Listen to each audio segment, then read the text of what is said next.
started subtly. The house, a grand mansion nestled in the quiet, leafy streets of Beverly Hills, had an energy about it. The locals knew it once belonged to Spencer Tracy, the legendary actor with a gift for delivering lines that echoed long after they were spoken. When the house went on the market years ago, the new owners didn't think much about its history. They saw it as a beautiful property with timeless architecture and a connection to old Hollywood glamour. It wasn't long before things became peculiar. The first occurrence happened late one evening. Rebecca, the current homeowner, was alone in the library. The room was cozy, lined with shelves of old books and faintly illuminated by a reading lamp.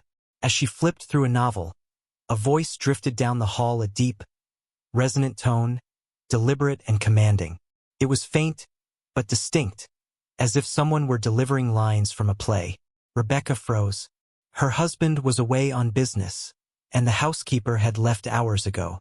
She called out hesitantly, "Hello? Is someone there?" The voice ceased immediately. She felt a chill, but when she searched the house, she found nothing. Over the next few weeks, it happened again and again. Always late at night. Always the same deliberate cadence, as if someone were rehearsing. Then came the sightings. At first, they were fleeting, a shadow on the staircase, a figure in the corner of her eye. One night, as Rebecca descended the grand staircase, she paused at the landing. The room below was dim, the chandelier casting soft light across the polished wooden floor. There, halfway down the staircase, she saw him, a man, leaning on the railing. She didn't scream. She couldn't. She simply stared. The figure was unmistakable, broad-shouldered, with a familiar posture. Spencer Tracy. His silhouette was as iconic as his voice. He didn't move, didn't acknowledge her. He simply gazed into the distance, his expression pensive, as if lost in thought or immersed in a scene only he could see. Then, as quickly as he appeared, he was gone. Rebecca told her husband, who dismissed it as stress or an overactive imagination. But the occurrences continued.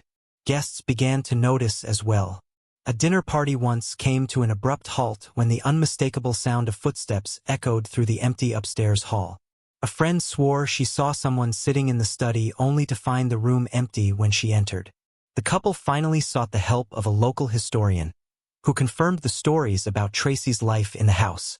Known for his intense dedication to his craft, he often rehearsed alone, pacing the halls, refining his lines until they were flawless.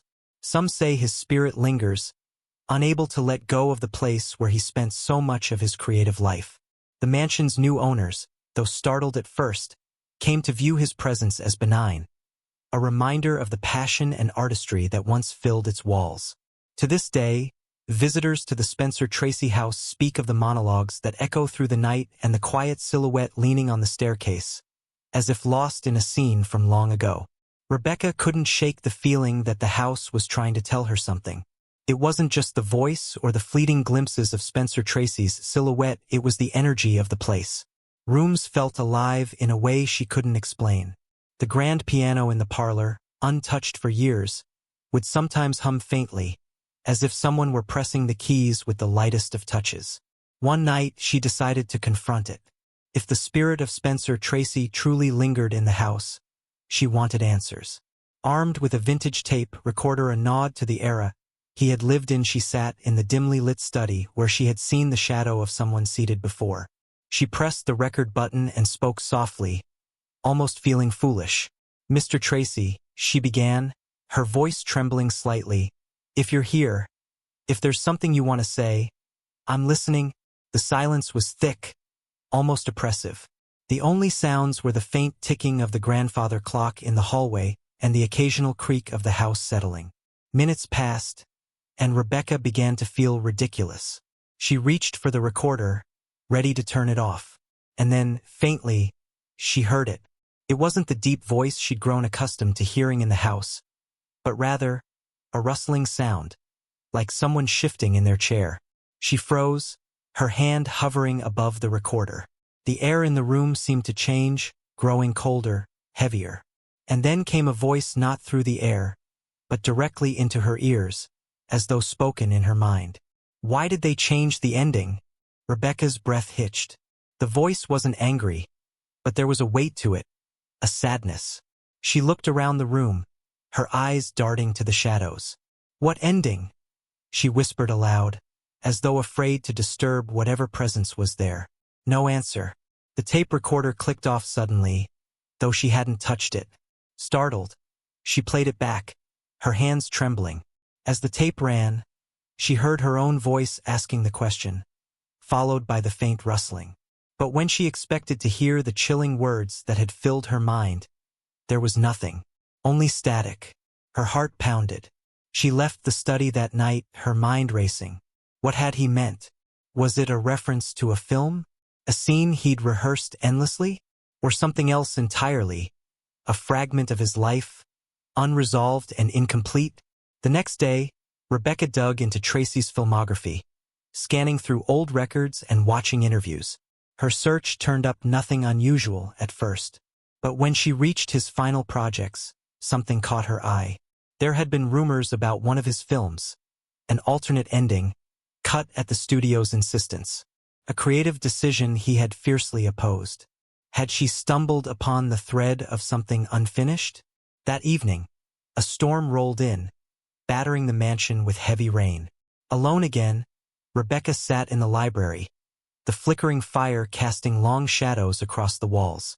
She opened a book of Tracy's collected scripts, poring over the words, hoping to find a clue. Then the lights flickered and went out. The house plunged into darkness, save for the faint glow of the fire. Rebecca froze, her pulse quickening as she heard the voice again, clearer this time, as if someone were standing just behind her. "Come with me." She turned sharply, but no one was there. The words seemed to linger in the air, pulling her attention toward the staircase. Gathering her courage, she rose to her feet and moved cautiously to the steps, clutching a candle for light. As she climbed, she noticed something she had never seen before. A faint glow seeping from beneath a door at the end of the hall, one that had always been locked. But now the door stood ajar, waiting. Rebecca's heart thundered in her chest. She knew, somehow, that if she stepped inside, everything would change. The question was, did she dare? Don't forget to subscribe and like if you liked this story. Rebecca hesitated at the threshold of the door, her breath shallow as she stared at the faint, golden light spilling from the crack. The air seemed to vibrate, carrying a strange warmth despite the chill that had crept through the house. She reached out, her hand trembling, and pushed the door open.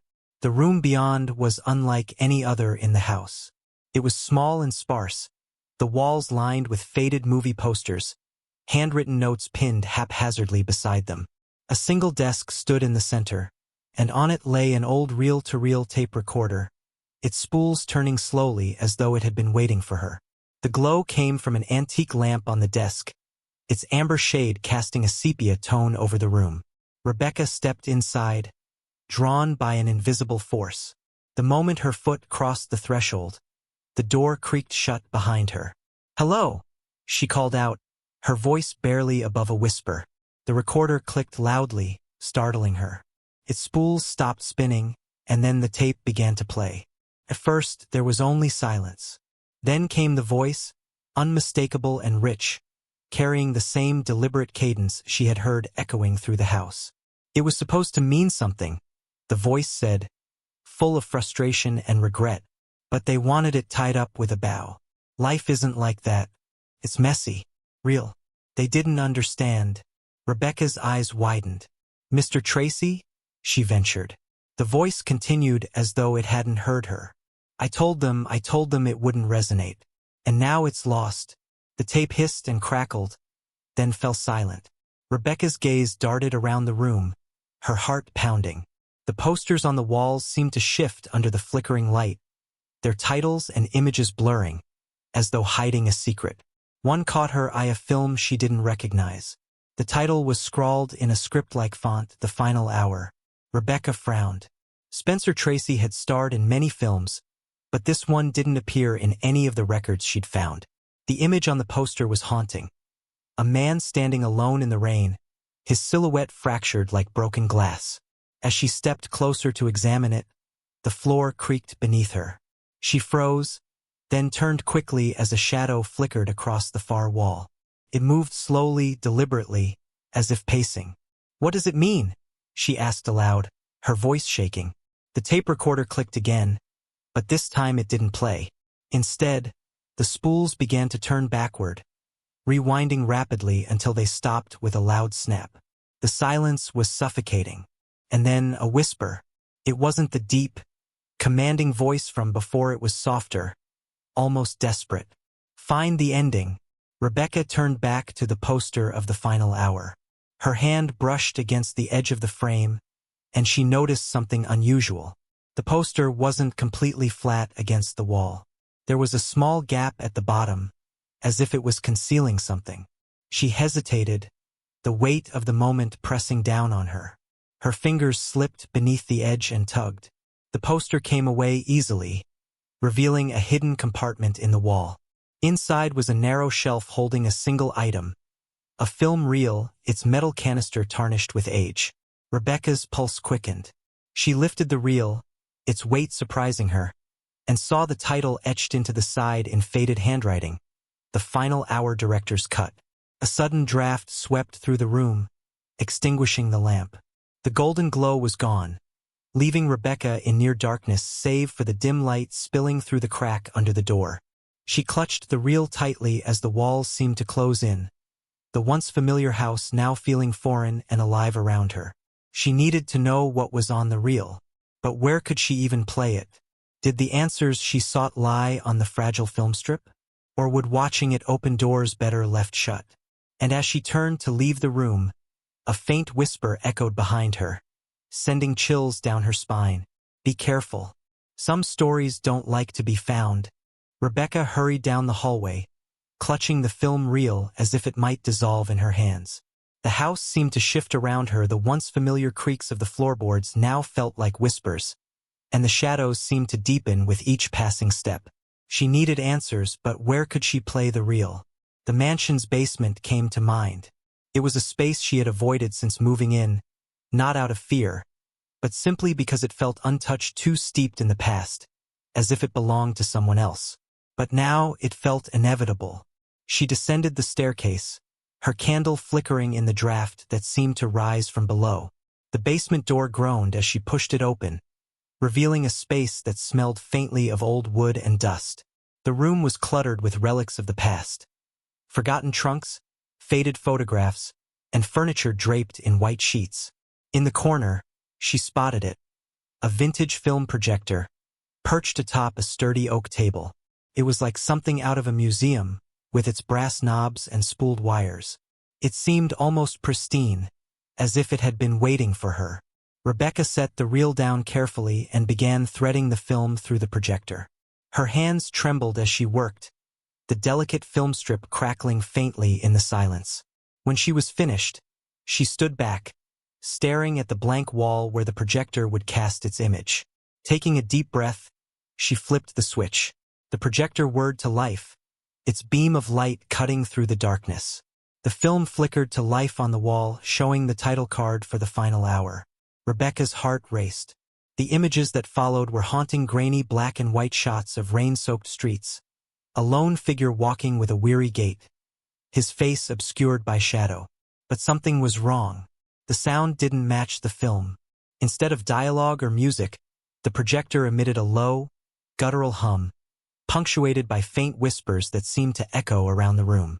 Rebecca strained to make out the words, but they were just beyond comprehension.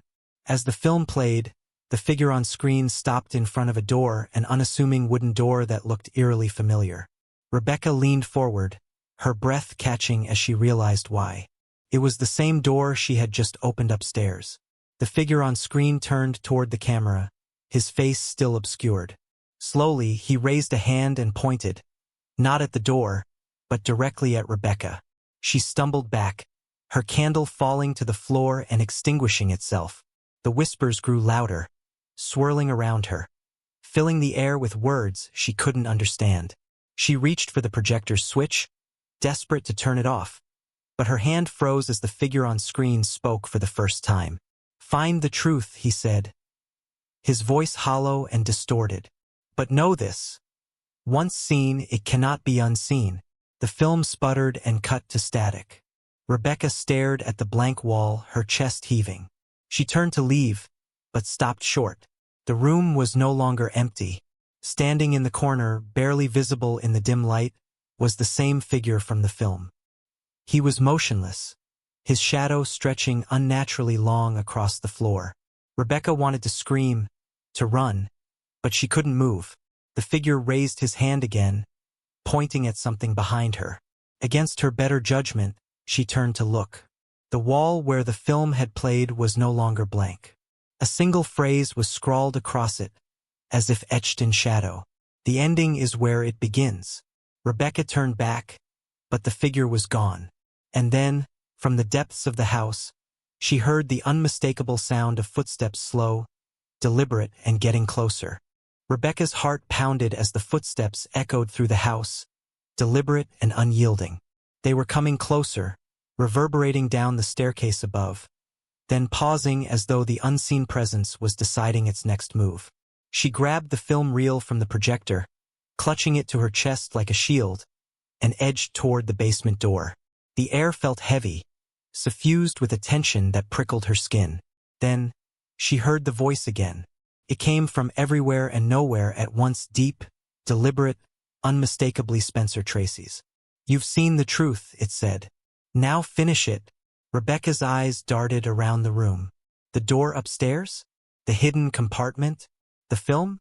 It all seemed to point to something unresolved, something that had kept him tethered here. But what? The sound of footsteps resumed, descending the stairs now, slow and purposeful. She had no time to think. Gripping the film reel tightly, Rebecca bolted up the steps and back into the hall. The air was colder now, and the shadows along the walls seemed alive, stretching and shifting as if watching her. She ran to the study, where the strange events had begun, and slammed the door behind her. Her breathing was ragged as she fumbled to lock it, though she knew it wouldn't stop whatever was pursuing her. On the desk where she had left the script book earlier, a single page now lay open. The words on it were smudged, but one sentence stood out, written in bold, deliberate strokes. The ending must be restored. Rebecca's gaze darted to the small fireplace in the corner of the study. The fire had died down to embers, but something about its glow drew her closer. Kneeling before it, she noticed another hidden compartment, this one carved into the stone beneath the mantel. Inside, she found a thin, weathered envelope. She pulled it out carefully, her fingers trembling as she unfolded the brittle paper within. It was a letter, scrawled in an elegant but hurried hand. "To the editor, I beg you to keep the ending intact. Let the audience see the truth of what it means to lose, to live with regret, to carry on despite it all. Without it, the story is hollow, the message lost. Don't let them take that away." It was signed S. Tracy. Rebecca realized with a jolt that the alternate ending, the one Spencer had fought for, had never been released. It wasn't just a matter of creative differences. It was something deeply personal to him. He had poured himself into the story, only to have it stripped of its meaning. The film reel, the missing ending, they were one and the same. A sudden gust of wind blew through the room, scattering papers and extinguishing the embers in the fireplace. The whispers were back, louder and more insistent now, repeating one phrase over and over. "Play it. Show them." Rebecca bolted out of the study, the reel clutched tightly in her hands. She ran to the parlor, where a modern projector sat unused in a corner. Fumbling with the machine, she threaded the reel, her fingers moving on instinct. As the film began to play, the room seemed to hold its breath. The haunting black and white images flickered across the screen. But this time, they were different. The rain-soaked streets gave way to a final scene. A man standing alone, drenched but defiant, his face filled with raw emotion. He turned to the camera, his expression breaking into something almost like peace. "Life doesn't end cleanly," he said. "It fractures and breaks, but we carry it with us. And that's how we endure. That's how we grow." The screen faded to black, and the room fell silent. Rebecca sat frozen, tears streaming down her face. She felt a weight lift from the house, as if its very walls had exhaled. The voice returned one final time, softer now, filled with gratitude. "Thank you." The air grew still and the oppressive chill vanished. The house felt warm again, alive but in a different way. The shadows were just shadows, the whispers gone. Rebecca stayed in the parlor long after the film ended, staring at the blank screen. She understood now. The story had been incomplete, not just for Spencer Tracy but for the house itself. By restoring the ending, she had given it back its soul. The next morning, Rebecca carefully packaged the film reel and the letter. She knew what she had to do. The world needed to see the final hour the way it was meant to be seen. As she placed the package on the desk by the front door, the sunlight streaming through the windows seemed brighter than usual, as if the house itself was smiling. Don't forget to subscribe and like if you liked this story.